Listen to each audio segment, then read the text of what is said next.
Stuffed potato బ్రింజల్ని ఎలా తయారు చేసుకోవాలో చూద్దాం. వంకాయలు 4 ముక్కలుగా చేసుకొని బాండీలో ఆయిల్ని వేసుకొని కాస్త ఫ్రై చేసుకోవడానికి కొంచెం ఎక్కువ వేసుకొని ముక్క మెత్తబడే వరకు ఫ్రై చేసుకొని తీసేసుకొని పక్కన పెట్టేసుకోవాలి.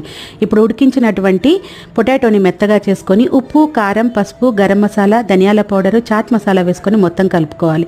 2 టేబుల్ స్పూన్ల శనగపిండి, 1 టేబుల్ స్పూన్ కార్న్ వేసుకొని కొంచెం వాము, ఉప్పు వేసుకొని కొంచెం లిక్విడ్ లాగా చేసుకొని పక్కన పెట్టుకోవాలి. ఇప్పుడు పొటాటో స్టఫ్ని అంతా కూడా చల్లారినటువంటి వంకాయల్లోకి పెట్టేసుకొని తర్వాత ఈ పిండిలో కాస్తంత అటు ఇటు మరీ ఎక్కువగా కాకుండా అలా పైన అనేసి మనం ఆయిల్లో ఫ్రై చేసేసుకోవాలి. ఇది కాస్త బ్రౌన్ కలర్ వచ్చే వరకు ఫ్రై చేసుకుంటే వంకాయ లోపలి వరకు ఉడుకుతుంది. అంతే. సైడ్ డిష్గా ఉండే ఈ స్టఫ్డ్ పొటాటో బ్రింజల్ చాలా చాలా బాగుంటుంది. సాంబార్లోకి, రసంలోకి, పులుసు కూరల్లోకి అయితే చాలా చాలా బాగుంటుంది. ఊటిదైనా సరే తినేయచ్చు, అంత బాగుంటుంది ఈ స్టఫ్డ్ పొటాటో బ్రింజల్. తప్పకుండా ప్రిపేర్ చేసుకోండి, మీకు కూడా నచ్చుతుంది. Thank you for watching.